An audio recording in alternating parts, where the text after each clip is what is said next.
Hello, my writers. Today I'm going to do another modeled writing of a how-to paragraph. So I just want to go back over the steps with you before you do your own writing today, just to remind you of the process of coming up with the steps for a how-to.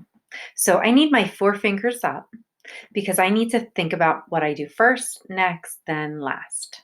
Okay, my first step is picking, well, what do I want to write about? I kind of already have an idea for that today.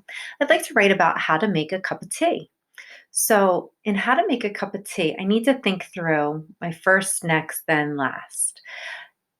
The best idea for that a lot of times is just closing our eyes and thinking about you doing the steps in order. Picture yourself walking through those steps. I've made a cup of tea many times. So the steps are familiar to me. So if I close my eyes, I can even picture myself doing those steps. So sometimes if you're having trouble coming up with your steps, take a pause, close your eyes, and picture yourself making or doing your how to. What are you doing? All right. So when I picture myself making my cup of tea, okay, I think first I fill a mug with water. Okay, go to the thing. I fill my mug with water.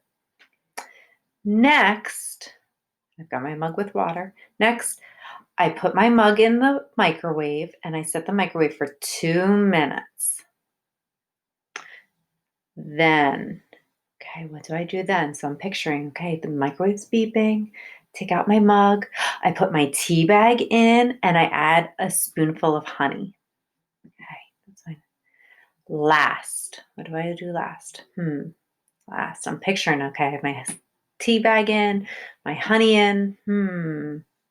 Last, I blow on it and I take small sips. Sometimes I even use the spoon and take small sips of my tea. Okay, so that's my how to in order.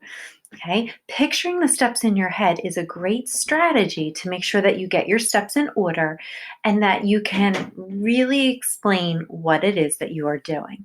So now I'm going to go to the writing part and I'm going to write down my steps in order.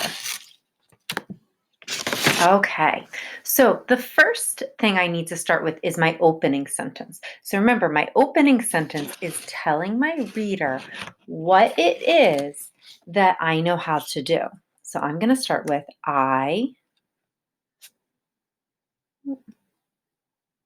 computer's being a little slow.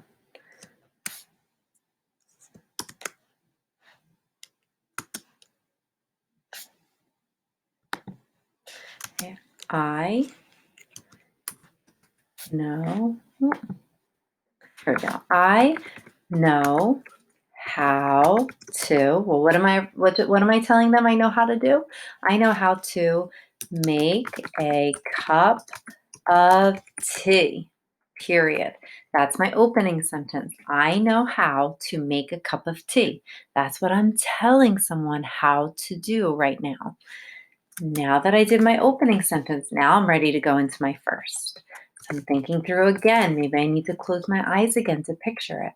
First, comma, I fill my mug with water, period. What do I do next? Next, comma. Next, I put my mug in the microwave for 2 minutes, period. Okay, what do I do next? Then what do I do? Then, comma. Then I put a tea bag oops. Then I put a tea bag and a spoonful of honey in my mug, period. So let me go back and reread. Sometimes rereading helps us remember our steps and what we've done so far. So I know how to make a cup of tea, period. First, I fill my mug with water, period. Next, I put my mug in the microwave for 2 minutes, period. Then I put a tea bag and a spoonful of honey in my mug, period. Okay, so far so good. Last, comma, I blow on it and take small sips, period. Okay, now I'm ready for my closing. I told my first, next, then last. Now I'm going to add my closing. So remember, my opening was I know how to make a cup of tea. My closing, that is how I make a cup of tea. Period. That is how I make a cup of tea. Because remember, my whole thing was about making a cup of tea. And when I'm finished with my directions, I'm letting them know that's it. That is how I make the cup of tea. It's kind of like saying, now it's your turn to make a cup of tea. All right, boys and girls. Our next video will be about how to add a picture.